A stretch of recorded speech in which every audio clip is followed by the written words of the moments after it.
बहुत समय पहले ऊंचे पहाड़ों और घने जंगलों के बीच एक सुंदर राज्य बसा था जिसका नाम था सोनापुर।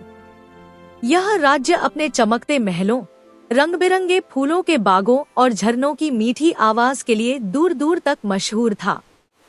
लोग कहते थे कि रात के समय पूरा राज्य तारों की तरह चमकता है। लेकिन इस खूबसूरत राज्य में एक ऐसा राज छिपा था जिसके बारे में केवल राजा और रानी जानते थे।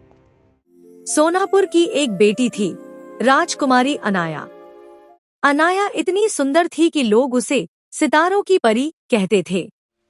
उसके लंबे काले बाल, चमकती आंखें और प्यारी मुस्कान हर किसी का दिल जीत लेती थी। जब वह बाग में चलती तो रंगीन तितलियां उसके आसपास उड़ने लगती। मगर अनाया हमेशा चुप रहती थी। ना वह किसी से बात करती, ना हंसती, ना गाना गाती। पूरे महल में यही बात फैली हुई थी कि राजकुमारी बोल नहीं सकती। लेकिन असली सच्चाई कुछ और ही थी। जब अनाया बहुत छोटी थी, तब एक बूढ़ी जादूगरनी महल में आई थी। वह राजा से नाराज थी क्योंकि राजा ने उसे राज्य से बाहर निकाल दिया था। गुस्से में उसने छोटी राजकुमारी को श्राप दे दिया। उसने कहा, जिस दिन कोई तुम्हारी आवाज सुनेगा, वह पत्थर बन जाएगा। यह सुनकर राजा और रानी डर गए। उसी दिन से अनाया को हमेशा खामोश रहने के लिए कहा गया। उसके कमरे में खास सेविकाएं रहती और कोई भी उसके बहुत करीब नहीं जाता। बचपन से उसे यही सिखाया गया कि उसकी आवाज लोगों के लिए खतरा है। समय बीतता गया। अनाया बड़ी हो गई, लेकिन उसकी जिंदगी महल की दीवारों तक ही सीमित रही। वह अक्सर अकेले बाग में बैठकर आसमान देखा करती। उसके मन में हमेशा एक ही इच्छा रहती, काश वह बाकी लड़कियों की तरह खुलकर बात कर पाती।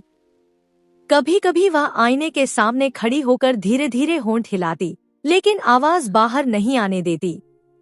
उसकी सबसे अच्छी दोस्त एक छोटा सफेद खरगोश था जो हर रोज बाग में उसके पास आ जाता।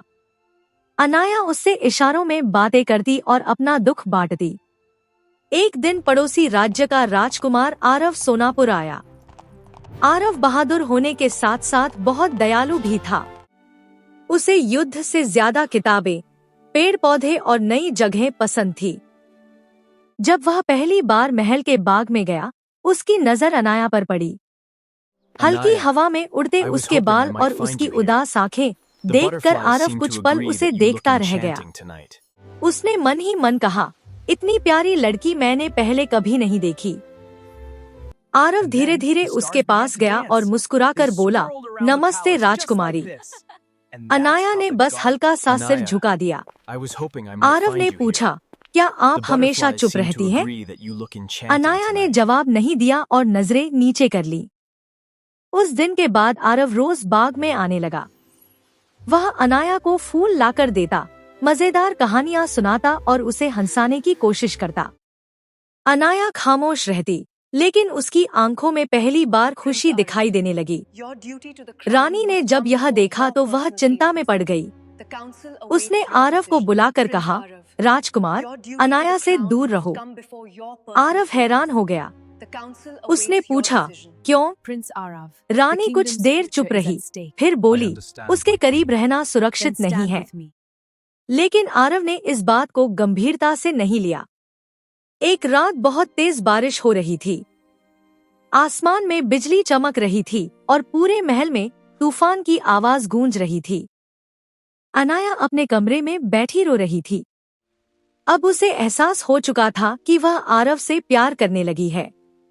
मगर वह जानती थी कि अगर उसने कभी उससे बात की तो आरव हमेशा के लिए पत्थर बन सकता है। उसी समय आरव चुपके से उसके कमरे में आ गया। उसने धीरे से कहा, राजकुमारी, आप मुझसे दूर क्यों भागती हैं? अनाया की आंखों से आंसू बहने लगे। आरव ने पहली बार उसका हाथ पकड़ लिया और बोला, मैं आपकी खामोशी से नहीं डरता। तभी जोरदार बिजली चमकी। डर के मारे अनाया के मुंह से अचानक एक चीख निकल गई। जैसे ही आरव ने उसकी आवाज सुनी, उसके हाथ पत्थर बनने लगे। वह डरकर पीछे हट गया। धीरे धीरे उसका पूरा शरीर पत्थर में बदलने लगा। महल में हड़कंप मच गया। राजा और रानी दौड़ते हुए कमरे में पहुंचे। अनाया रोते हुए आरव के सामने घुटनों के बल बैठ गई। उसे पहली बार खुद से नफरत होने लगी। वह आसमान की तरफ देखकर रोते हुए बोली, हे भगवान, अगर मेरी आवाज एक श्राप है तो मेरी आवाज हमेशा के लिए छीन लो, लेकिन आरव को बचा लो। उसी समय उसके आंसुओं से चमकती रोशनी निकलने लगी। पूरा कमरा उजाले से भर गया। धीरे धीरे जादूगरनी का श्राप खत्म होने लगा। आरव के शरीर से पत्थर टूटकर नीचे गिरने लगा। कुछ ही पलों बाद वह फिर से पहले जैसा हो गया। अनाया हैरानी से उसे देखने लगी। आरव मुस्कुराया और बोला, तुम्हारी आवाज कोई श्राप नहीं, बल्कि प्यार की ताकत है। उस दिन के बाद श्राप हमेशा के लिए खत्म हो गया। पहली बार पूरे महल ने राजकुमारी अनाया की आवाज सुनी। Please like and subscribe. Thanks for watching. Please like and subscribe. Thanks for watching.